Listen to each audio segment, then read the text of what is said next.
Assalamu alaikum class 10th. This is our lecture 16 and today we will start our next chapter, that is chapter 3, and it's a poem, Try Again.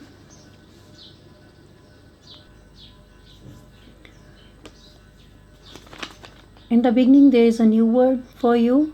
'Tis a lesson you should heed. 'Tis एक short form है जो कि use होती है it is के लिए या this is के लिए. It's a lesson you should heed. Heed mean attention होता है कि आपको तवज्जो देनी चाहिए. ये एक सबक है. ट्राई अगेन, जैसा कि उसके टाइटल से ही जाहिर है कि कोशिश करो, बार बार कोशिश करो, जैते मुसलसल. Try again until you succeed. ये है पोएम जिसके जो सेंट्रल आइडिया है, सेंट्रल थीम है, जिसके अराउंड ये पोएम घूमती है और सारा आप करेंगे. बहुत ज़्यादा एक्सप्लेनेशन मैं नहीं करूँगी पोएम की, क्योंकि आपको मालूम है कि हम समरी करते हैं. 3 पोएम्स हैं आपके सिलेबस में और ये फर्स्ट पोएम है. हम चूँकि इसकी समरी करेंगे इसलिए मैं जस्ट रीडिंग करूँगी so that you could understand the words, the pronunciation and the meanings.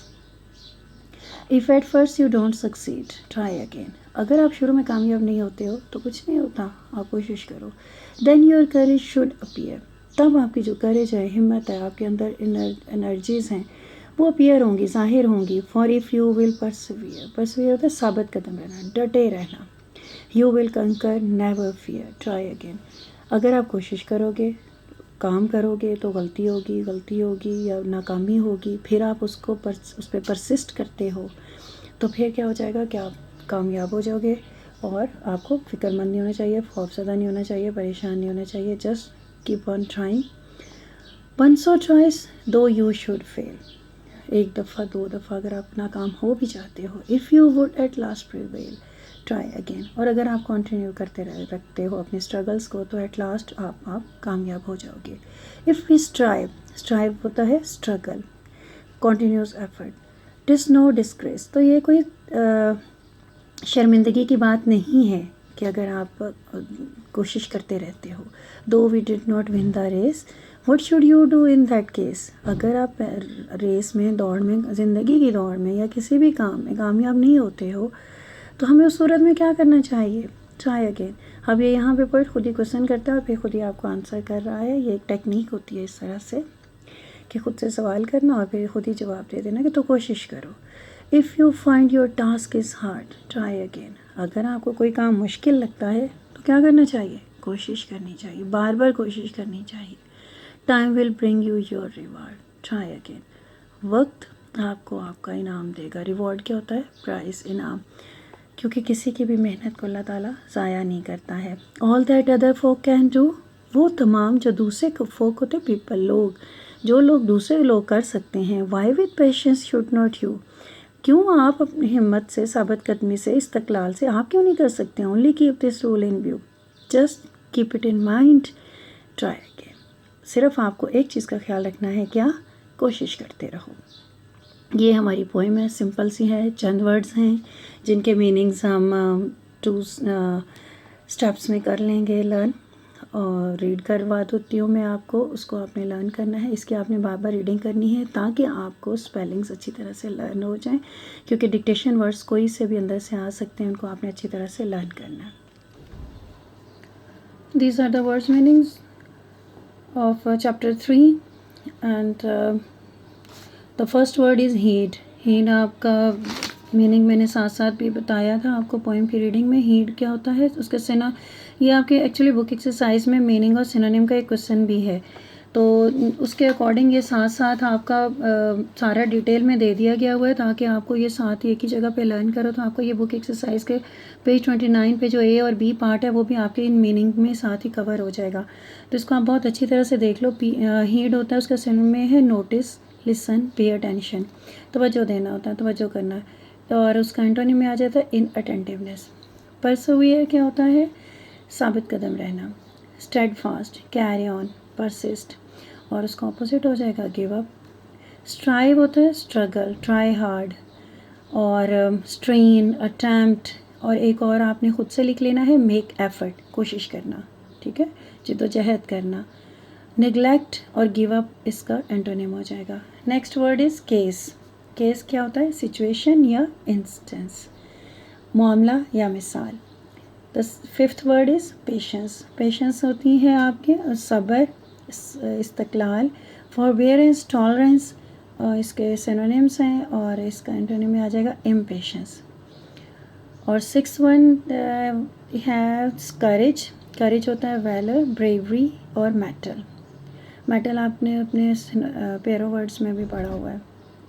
कॉवर्डिस का आपका उसका एंटोनिम में आ जाएगा और इसका मीनिंग उर्दू है हौसला। 6 वर्ड्स हैं जो आज आप ये करेंगे। इनको अच्छी तरह से आपने स्पेलिंग्स भी देख लेने हैं और मीनिंग्स और एंटोनिम को भी देख लेना, क्योंकि आपके बुक एक्सरसाइज का पार्ट है ये। Yes, you can see your prepositions. This is page 162 from AGC, English Grammar Composition. And यह बहुत अच्छी तरह से आपको मालूम है कि हम इसकी सेग्रीगेशन हमारी इस तरह से लेक्चर्स की होती है कि हम ए और बी को कंटिन्यूसली साथ साथ पैरेलल लेके चल रहे हैं। तो ये हमारे 81 to 90 आज हमने प्रपोजिशंस करनी है और साथ हमारा नेक्स्ट पैराग्राफ होगा। 81 में है he is negligent in his work. Negligent होता है गफलत बरतना, अपने काम से गफलत बरतने के लिए। तो नेग्लिजेंट क्या है? इन। He did not object to my proposal. Object to होता है एतराज़ करना, प्रोपोज़ल होती है पेशकश। मीनिंग्स मैंने साथ इसलिए लिखनी है ताकि आप लोगों को लिखने में भी उसकी कोई प्रॉब्लम ना हो। I am obliged to you for your help. Obliged to होता है thankful. This is a good opportunity for him. Opportunity होता है मौका, अपॉर्चुनिटी फॉर। ये आपको वर्ड्स ऐसे आपके माइंड में कार्विंग होनी चाहिए। जिस तरह से ये रूटीन प्रैक्टिस रही है हमारी क्लास में, मैं जिस तरह से सुनती थी उसी तरह से सुनूंगी इंशाल्लाह। They are oppose to each other. Oppose to होता है एक दूसरे के मुखालिफ होना। These lines are parallel to. Parallel के साथ भी टू होता है, जैसे आपको सीनियर जूनियर इनका सबको बताया था कि उनके साथ टू की प्रपोजिशन आती है। He will not part with his wealth. Part with होता है जुदा हो जाना। ये women are very particular about their dress. Particular होता है, क्रिटिकल भी होती हैं और केयरफुल होती हैं अपने ड्रेसिंग के बारे में।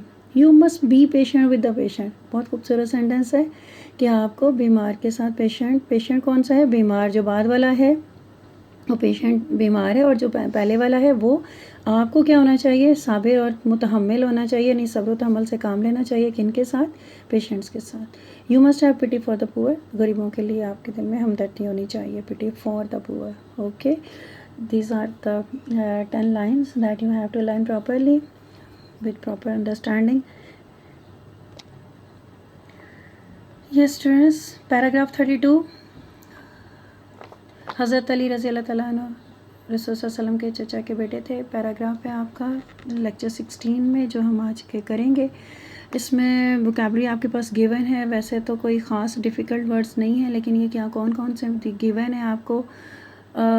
मुसलमान हुए क्या होता है? एम्ब्रेस इस्लाम। और काफिर कौन होते हैं? नॉन बिलीवर्स होते हैं। खलीफा के लिए कैलिफ का वर्ड है और आलम कौन है? Scholars.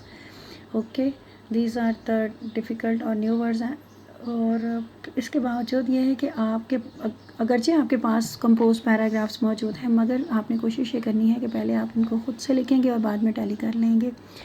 Learn plus write each and everything according to the chapter number and date.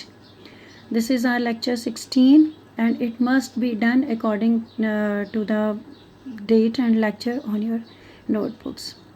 Learn plus write each and everything.